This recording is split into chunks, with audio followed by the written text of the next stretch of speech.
now opened globally, and I want to announce that I think in the next 1 or 2 weeks, at least by mid of this month, we will see a different situation pertaining, because that's the time we expect stocks of sugar to come into the country. But additionally, I did undertake during the campaign to sort out the whole sugar subsector. We've been in consultations with the stakeholders. The minister here has had a meeting with all the governors from the sugar growing areas. He has had a meeting with all the members of parliament. I have personally had maybe 6-7 meetings with my economic team, with the various stakeholders, and finally, we now have a roadmap that will be discussed in cabinet next week.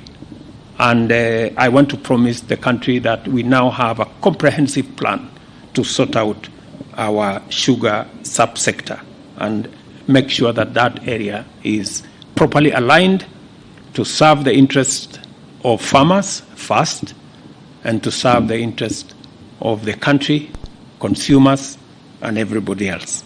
Thank you very much. My name is Jeff Kirui from KTN News, and my question is regarding the subsidized fertilizer is a welcome move in terms of increasing production. However, there is another key component, which is the cost of fuel. And what is the government doing about that, since the cost of fuel, specifically diesel, has been rising steadily? Thank you very much. As you are aware, our intervention in that space is what I said earlier, that we cannot go into subsidizing consumption. And the interventions we are making in making sure that we have a farmer community that is motivated to produce food. And you can see from the numbers that by reducing the cost of fertilizer, we have an additional 200,000 acres of farmland that has been brought into production. We have the uptake that is phenomenal. I just told you that in one day, we sold 34,000 bags of fertilizer, the highest this season. It tells you that the interventions we are making, the farmers are responding. We cannot obviously intervene in everything, but we intervene in the areas that we believe will give us the highest return on our intervention, and an intervention that is targeted. There is no way, for example, you can target fuel for agricultural production.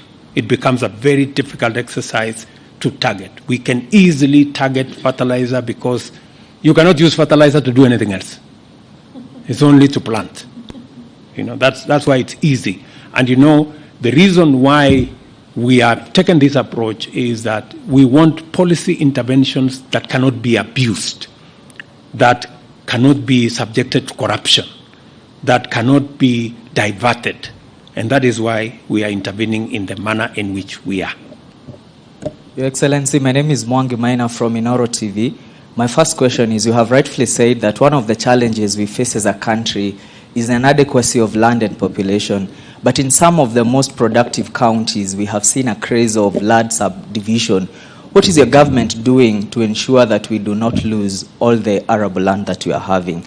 Secondly, concerning the coffee sector, right now... Why don't I answer you that one? Okay, it's okay, sir. Affordable housing.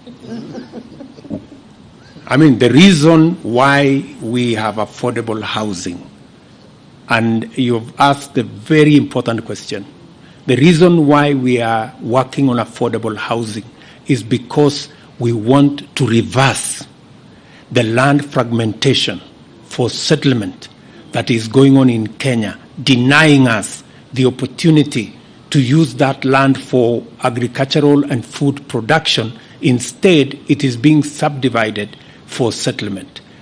Affordable housing will help us reverse that trend, consolidate land for agricultural productivity, and use the land we have for settlement by making sure that affordable housing consolidates land that is settled for housing so that we can free up land that currently is being abused through subdivision, and we can then make that land available for agricultural productivity. Finally, you can Mr. go to President, on coffee sector, currently we are not having coffee that is being sold in the Nairobi Coffee Exchange, and you know the government is having plans to revitalize the coffee sector. What is happening currently?